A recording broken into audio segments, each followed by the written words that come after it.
हे दोस्तों, आज के टॉप 15 करंट अफेयर्स क्वेश्चन को कवर करेंगे। सिर्फ आंसर्स ही नहीं, बल्कि हर क्वेश्चन के पीछे का कंप्लीट कॉन्सेप्ट और एक्स्ट्रा डाटा भी समझेंगे। So let's start.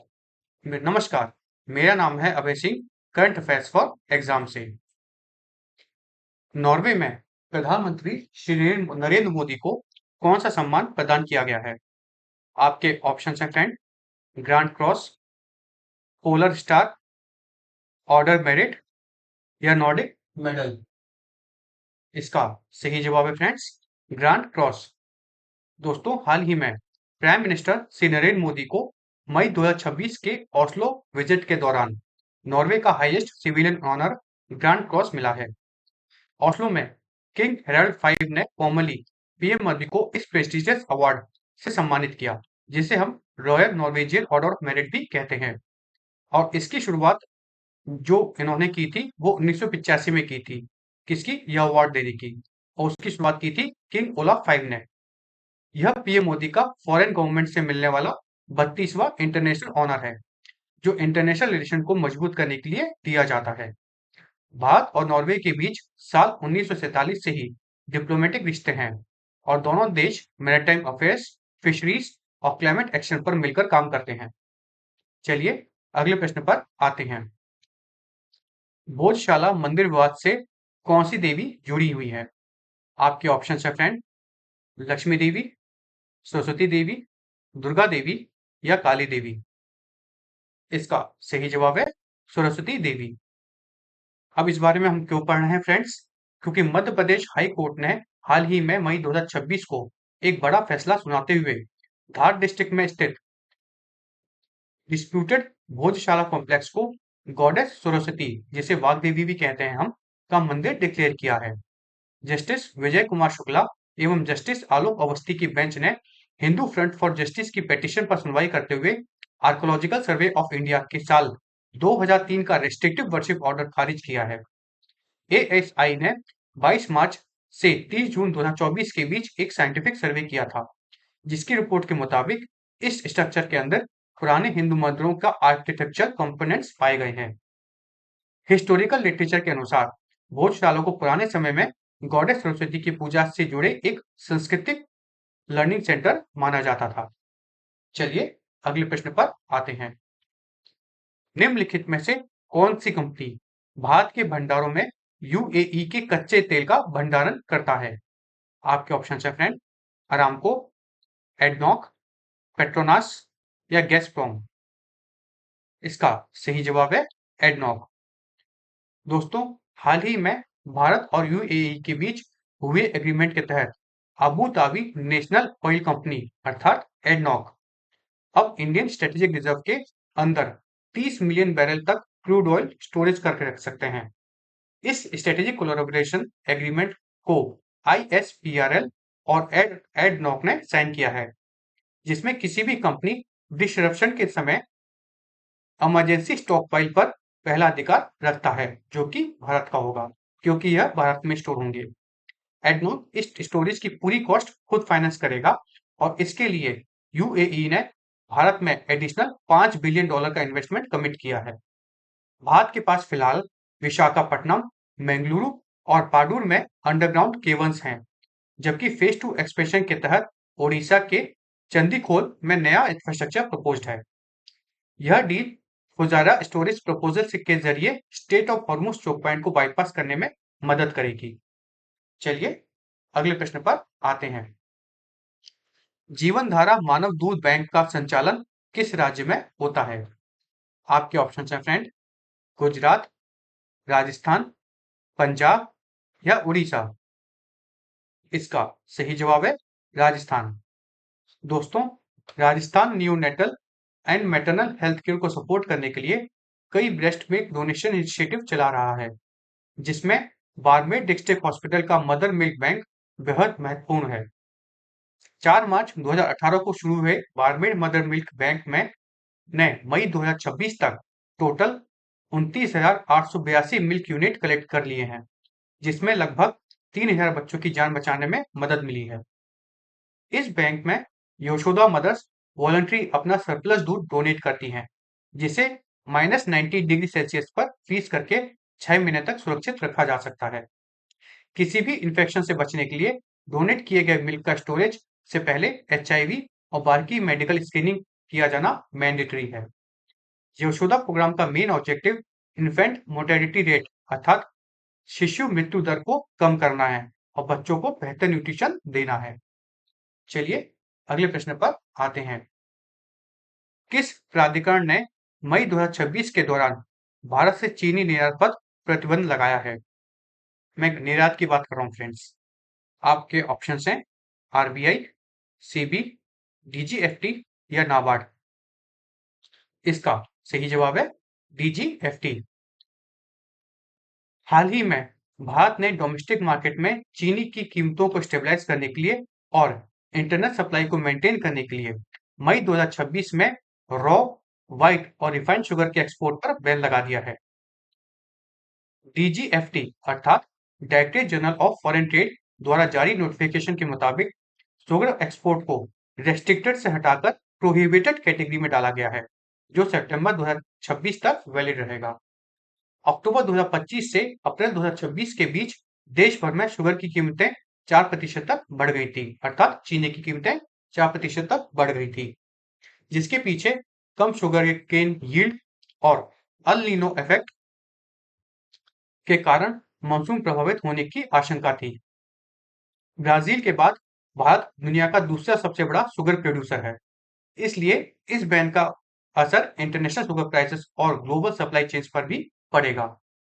हालांकि टैरिफ रेट कोटा के तहत यूएस और यूरोपियन यूनियन को होने वाले एक्सपोर्ट्स एडवांस ऑथराइजेशन स्कीम के कंसाइनमेंट और पहले से कस्टम्स क्लियर खर्चे को इस बैन से एग्जेम्पशन मिली है। चलिए अगले प्रश्न पर आते हैं। भारत में समुद्री सुरक्षा बल का संचालन कौन सी संस्था करती है? आपके ऑप्शन हैं फ्रेंड, GICRE, नाबार्ड, सिडबी या LIC। इसका सही जवाब है GICRE। नई दिल्ली में officially Bharat maritime insurance pool अर्थात BMIP का लॉन्च किया गया है, जो इंटरनेशनल रूट्स पर चलने वाले इंडियन वेसल्स को इंश्योरेंस प्रोटेक्शन देगा। इस इंश्योरेंस पूल की कुल वैल्यू $1.5 बिलियन रखी गई है, जिसमें गवर्नमेंट ऑफ इंडिया ने लगभग $1.4 बिलियन का सोवरेन गारंटी सपोर्ट दिया है। General insurance corporation of India अर्थात GICRE इस पूरे अरेंजमेंट के एडमिनिस्ट्रेटर के रूप में काम करेगा, जो कार्गो, हल और मशीनरी और वार रिस्क इंश्योरेंस को कवर करेगा। अच्छा फ्रेंड्स, BMIP की जो शुरुआत है में $100 मिलियन तक का मैरीटाइम क्लेम्स इंडिपेंडेंटली सेटल कर सकता है और इसका सोवरेन गारंटी तभी एक्टिवेट होगा जब बाकी रिजर्व्स और री इंश्योरेंस खत्म हो जाएंगे। पहली बार बने इस डोमेस्टिक प्रोटेक्शन पूल से भारत की मैरीटाइम सोवरेनिटी मजबूत होगी और फॉरेन इंश्योरेंस पर देश की निर्भरता भी काफी कम हो जाएगी। चलिए अगले प्रश्न पर आते हैं। वैसे फ्रेंड्स, ये पिछला वाला क्वेश्चन जो था बहुत इंपॉर्टेंट है, इससे जरूर आपको एक ना एक MCQ आएगा। चलिए अगला प्रश्न देखते हैं।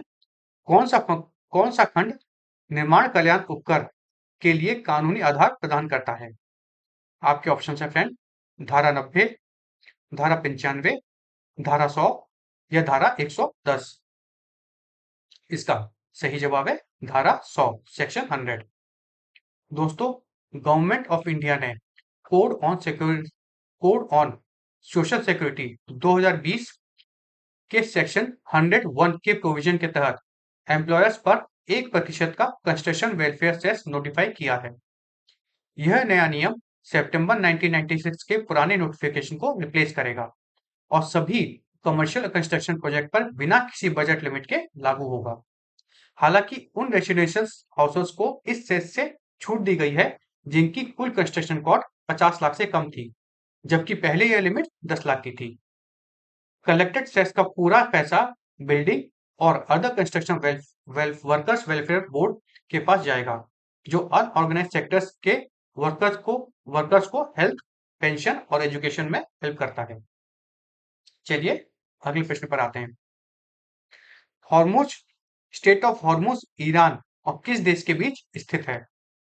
कतर, कुवैत, बहरीन या ओमान? इसका सही जवाब है ओमान। फ्रेंड्स, ये है ईरान और ये है ओमान।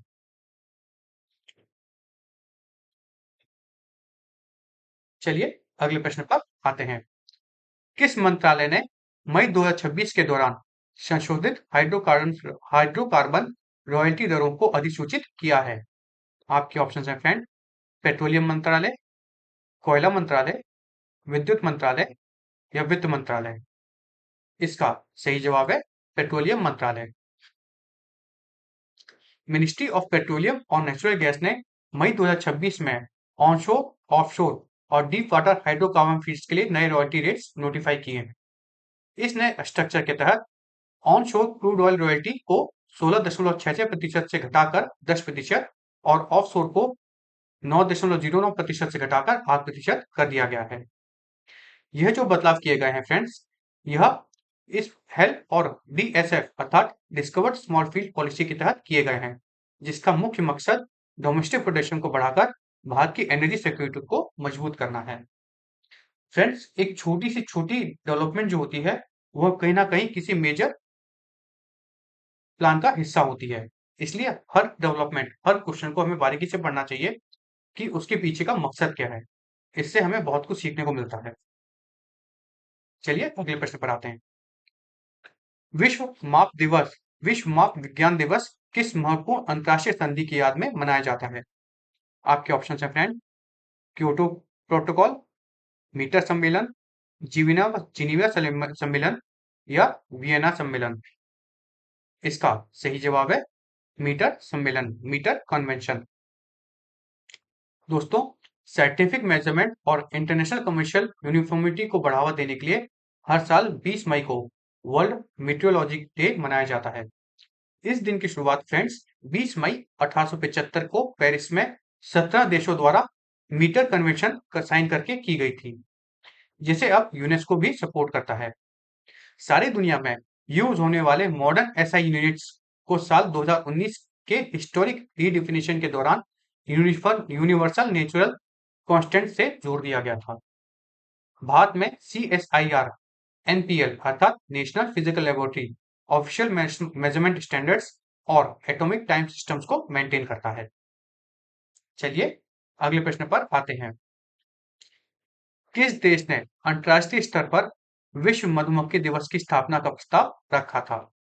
आपके ऑप्शन हैं फ्रेंड। ब्राजील, कनाडा, जर्मनी या स्लोवेनिया? इसका सही जवाब है स्लोवेनिया। दोस्तों, बायोडायवर्सिटी, एग्रीकल्चर और फूड सिक्योरिटी में पॉलिनेटर्स के योगदान को हाईलाइट करने के लिए हर साल 20 मई को वर्ल्ड बी डे मनाया जाता है। स्लोवेनिया के डिप्लोमेटिक प्रयास के बाद यूएन जनरल असेंबली ने दिसंबर 2017 में इस दिन की घोषणा की थी और पहला वर्ल्ड बी डे 20 मई 2018 को मनाया गया था। बी दुनिया की 70% से ज्यादा मेजर फूड क्रॉप स्पीशीज को पॉलिनेट करती हैं, इसलिए वो बहुत जरूरी होती हैं। भारत की बात करें तो फ्रेंड्स, भारत ने साइंटिफिक एपीकल्चर अर्थात मधुमक्खी पालन को बढ़ाने के लिए स्वीट रेवोल्यूशन और national bee keeping honey mission शुरू किया है, जिसका nodal body national bee board है। चलिए अगले प्रश्न पर आते हैं। रूमेटाइड अर्थराइटिस मुख्य रूप से किस रोग श्रेणी में आता है? Viral disease, auto immune disease, nutritional disorder या फिर बैक्टीरियल डिजीज? इसका सही जवाब है auto immune disease. Immune system से जुड़ी हुई जॉइंट बीमारियों के प्रति अवेयरनेस फैलाने के लिए हर साल फ्रेंड आज ही के दिन world auto immune arthritis day मनाया जाता है, जिसकी शुरुआत 2012 में international foundation for AI arthritis ने की थी। यह दिन बताता है कि ऑटो इम्यून आर्थराइटिस उम्र के साथ होने वाले नॉर्मल और ऑस्टियोआर्थराइटिस से अलग होता है, क्योंकि इसमें एडेप्टिव इम्यून सिस्टम गलती से हेल्दी जॉइंट टिश्यू पर अटैक करता है। चलिए अगले प्रश्न पर आते हैं। पुडुचेरी के मुख्यमंत्री 5वीं बार कौन बने हैं? आपके ऑप्शन हैं फ्रेंड। एन रंगास्वामी, ए नमः शिवायम, वी नारायण स्वामी या मलाडी राव? इसका सही जवाब है फ्रेंड्स एन रंगास्वामी। दोस्तों, एन रंगास्वामी हाल ही में 5वीं बार पुडुचेरी के चीफ मिनिस्टर के रूप में शपथ ली है। पुडुचेरी के लोक निवास में लेफ्टिनेंट गवर्नर के कलिशानथन ने उन्हें और उनके साथी मलाडी राव और ए नमास्वामी को मंत्री पद की शपथ दिलाई। चलिए अगले प्रश्न पर आते हैं। राष्ट्रीय लुप्त प्रजाति दिवस 2026 किस तिथि को मनाया गया था? आपके ऑप्शन है फ्रेंड, 12 मई, 15 मई, 18 मई या 21 मई। तो इसका सही जवाब है फ्रेंड्स 15 मई। अब कल का प्रश्न देखते हैं। कल का प्रश्न हमने आपसे पूछा था, आयुर्वेद पर भारतीय शोधपीठ की मेजबानी कौन सा विश्वविद्यालय करेगा? ऑक्सफोर्ड, दिल्ली, नालंदा या वेस्ट इंडीज विश्वविद्यालय। तो इसका सही जवाब है वेस्ट इंडीज विश्वविद्यालय। भारत और कैरिबियन नेशन ट्रिनिडेड और टोबैगो ने मई 2026 में बायलैटरल रिलेशंस को मजबूत करने के लिए 8 मेमोरेंडा ऑफ अंडरस्टैंडिंग पर साइन किए हैं। भारत के external affair minister S Jaishankar के ट्रिनिडेड और टोबैगो विजिट के दौरान दोनों देशों ने टूरिज्म, हेल्थ केयर, इंफ्रास्ट्रक्चर और आयुर्वेद जैसे सेक्टर्स पर डील फाइनलाइज की है। इन एग्रीमेंट्स के तहत ट्रिनिडेड और टोबैगो की फॉरेन मिनिस्ट्री की बिल्डिंग्स का सोलराइजेशन किया जाएगा और हिस्टोरिक नेल्सन आइलैंड को मॉडर्नाइज किया जाएगा। यूनिवर्सिटी ऑफ वेस्ट इंडीज में एक Indian chair of Ayurveda setup किया जाएगा और भारत ने वहां के स्कूल के बच्चों के लिए 2000 लैपटॉप की पहली बैच भी प्रोवाइड की है। चलिए अब कल के लिए प्रश्न देखते हैं। कल के लिए हमारा आपसे प्रश्न है, भारत ने प्रयोगशाला नेटवर्क में हंता वायरस की पुष्टि के लिए किस तकनीक का उपयोग किया जाता है? आपके ऑप्शन है फ्रेंड, ब्लॉकचेन, आरटीपीसीआर, सोनोग्राफी या जीआईएस मैपिंग। फ्रेंड्स, इसका जवाब आपको कमेंट सेक्शन में देना है। और अगर आपको आज का सेशन फ्रूटफुल और इन्फॉर्मेटिव लगा तो लाइक शेयर सब्सक्राइब अवश्य कीजिएगा। धन्यवाद। जय हिंद, जय भारत।